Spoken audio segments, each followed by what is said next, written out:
Alright, hi guys, I'm just another guy named James, and today I'm going to be ranking the 5 MCU shows I've seen. Now, I've only seen 5 because only 5 interest me. What If, She-Hulk, Miss Marvel, they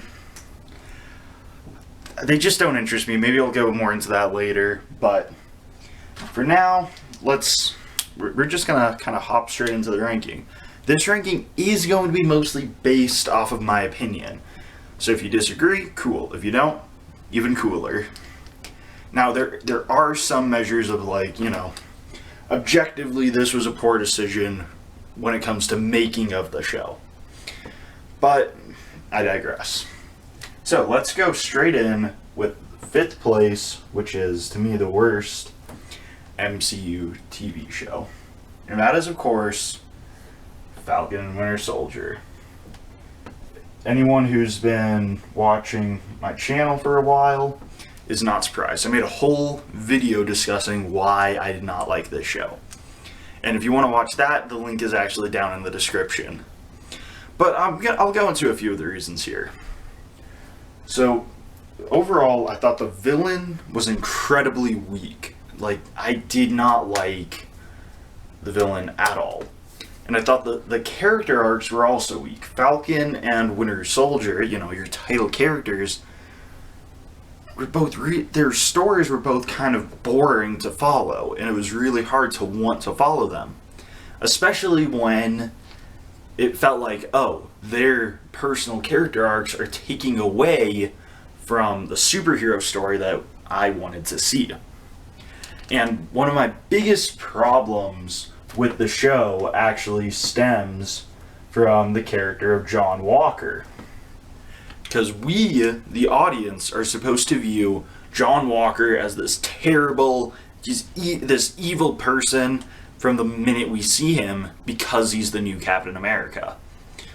But frankly, John Walker does not do anything to deserve what he gets from Falcon and Bucky. Nothing that he does in the show is so bad. And even John Walker's killing of the one terrorist is overall not out of line for the character of any Captain America. Because in the Captain America movies, we see him kill a lot. This is not comic book Captain America or any other comic book hero who will not kill. This is movie Captain America who has a super high body count, and now he's replaced by a guy, and the replacement kills a terrorist, and then all of a sudden, killing the bad guys is an issue. And that's just a hard pill to swallow when you're watching the show. It does not feel like justified hatred of the character. But overall, that's the big thing that I felt like I should add to my description of Falcon and Winter Soldier. I don't think the character deserves the hate. And actually, I think that John Walker's arc was the best part of the show. Which is kind of a shame. Given that, your title characters are Falcon and the Winter Soldier. Alright, up next, we have Moon Knight, actually. So, Moon Knight, for me, was massively disappointing.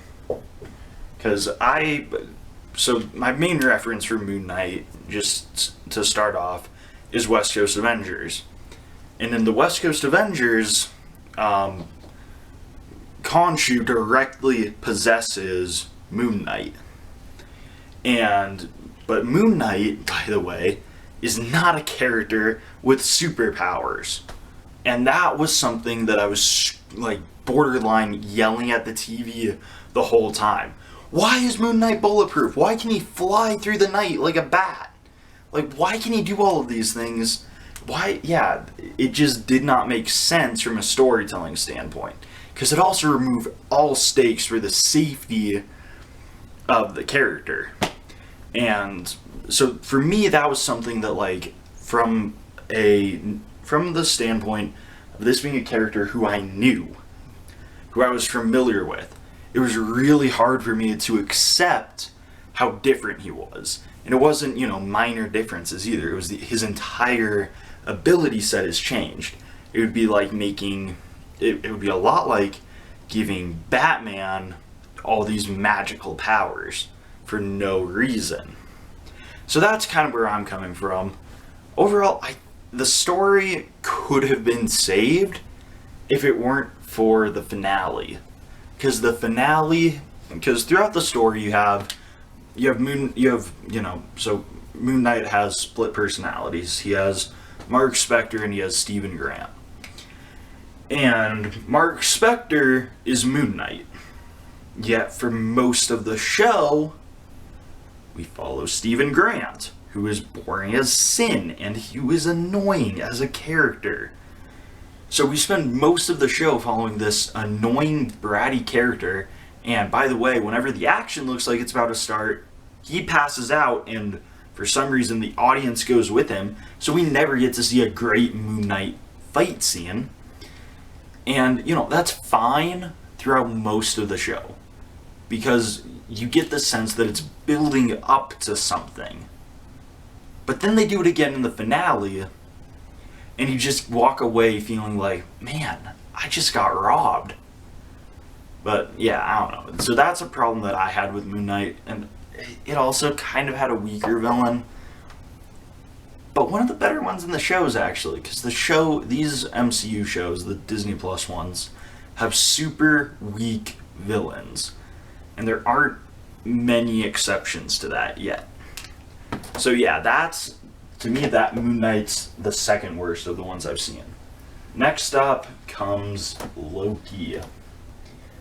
So Loki, a lot like Moon Knight, the finale killed it, man. Because I was liking Loki a lot. It was set to overtake WandaVision in my mind. Which was, it was WandaVision, Falcon and Winter Soldier, and Loki. Those were the only 3 MCU shows at the time. And Loki was poised to become my favorite until the finale. Because in the finale, Loki is moved away, the story shifts away from Loki and his character, and it becomes, for some reason, about this laughable, affable Kang the Conqueror, who is just one of the worst villains in the show. And I can justify this in my head by saying, oh, Kang, that's not Kang, that's Immortus, who's the same person from a different stage in time. And Immortus tends to be more reserved, I guess, less I'm going to take over the earth, and more I'm just going to kind of see what's going on with you guys. And in my mind, I could justify that, but it's never explained in the show. And it's frustrating, because up until that point, the show had felt really good. And the show also has the best of the side characters, because I loved Owen Wilson as Agent Mobius. I thought that him and Loki were a great team, and I liked kind of the buddy cop dynamics of that. And I liked that you kind of got to see Loki's character regrow itself, which was nice and kind of what you wanted to see. And overall, I think Loki also has the singular best scene in any of the MCU shows.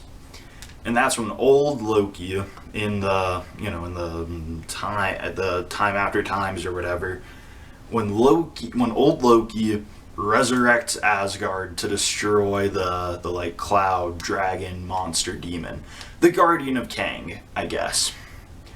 And that's to me the best scene in these shows. The effects in it are amazing. You just kind of feel like, oh, that's so cool watching it. And that's something else that made the finale fall flat, because you had this really good build-up right before the finale, and then the finale, it leaves you with all sorts of questions. which is fine. And I know there's going to be a Loki season 2. I know that. But you still don't have really any of the questions that you started with at the beginning of the show answered. And that's frustrating, because it leaves you with more questions and it leaves and hardly any answers. So yeah, that's Loki. Like I said, I do really like Loki. This is when they start to, for me in the list, this is when they start getting really good.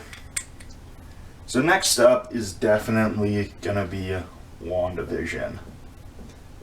So like I said earlier, it used to be my favorite. WandaVision got murked by Multiverse of Madness. So WandaVision was great, watching it come out week over week, trying to solve the mystery, and it was exciting to watch every week, and you wanted to watch every week.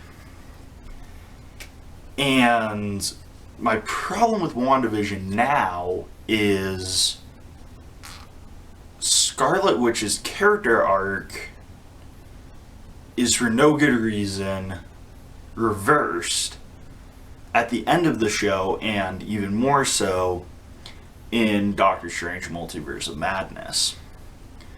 And by that I mean the idea of the whole show is Scarlet Witch is coming to grips with the fact that Vision is dead, and that she has to let go of Vision, and that they will never be together again. When the story ended with her accepting that, and with her accepting that her kids were not real, and that they were never real. When the story ended there, the story felt complete, and it felt really, really good. But then we get this, I believe it's a post-credit scene. Either way, it feels like an afterthought, which is Scarlet Witch reading the Darkhold. And you just ask, and that's a tease for Doctor Strange 2. Then Doctor Strange 2 comes out, and she's evil, and she's just completely gone backwards on her character arc of acceptance. And she's now living in complete denial, and it feels like, why is this character taking steps backwards? And that's kind of where WandaVision sits for me now, and that's why it's not first anymore. But I did really like the show. The thing that I liked best was Vision's character arc. Which was fascinating, because I'm not somebody who likes Vision a ton, just in general. He's kind of always been this guy's kind of weird.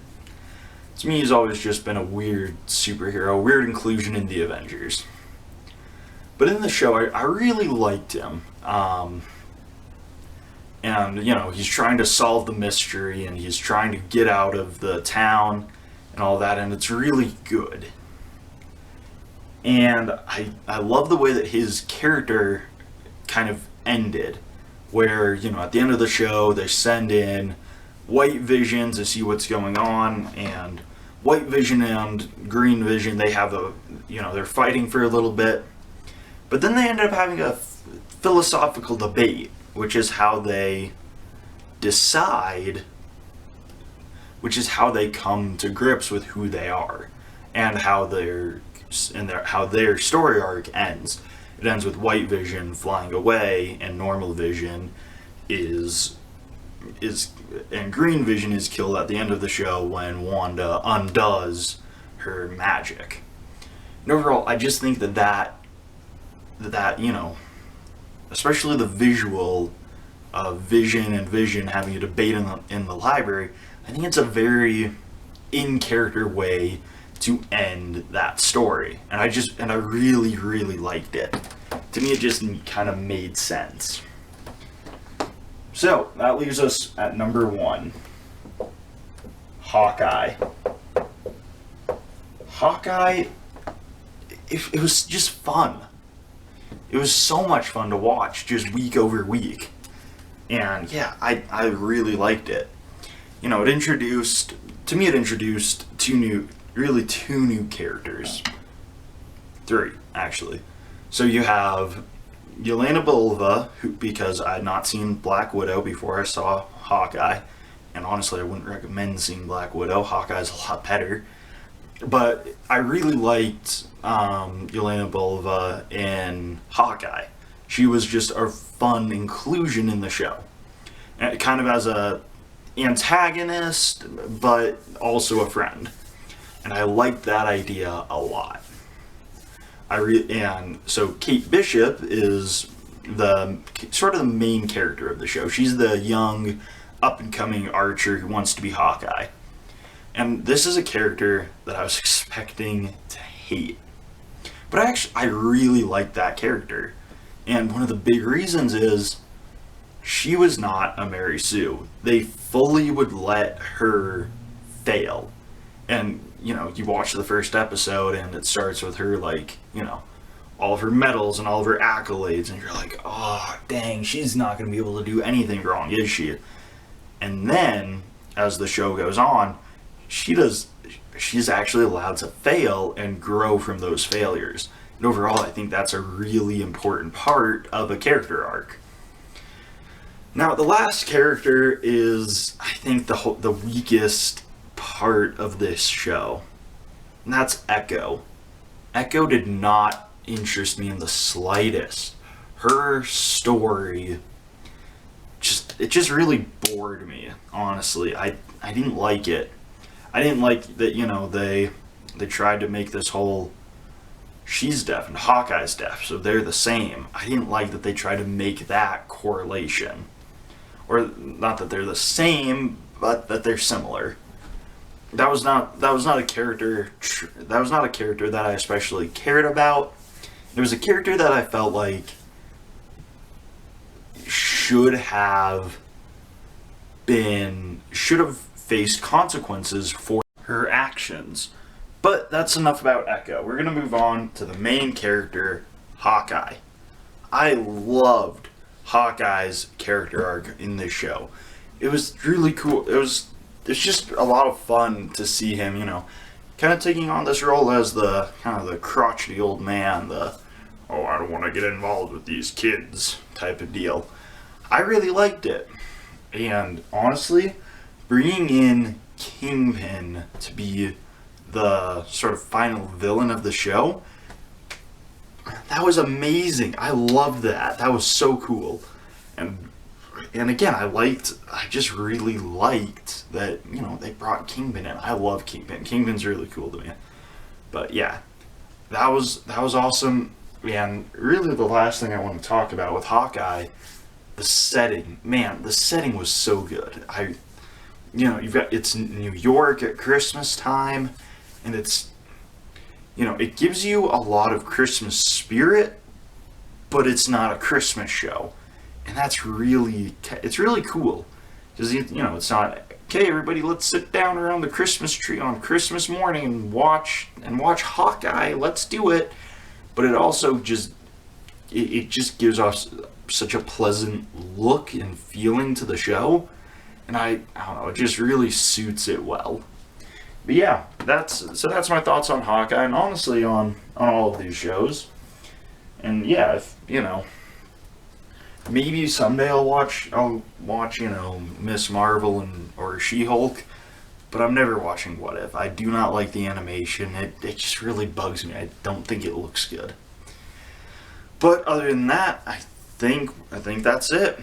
But yeah, I'm just another guy named James, and I'll see you guys next time.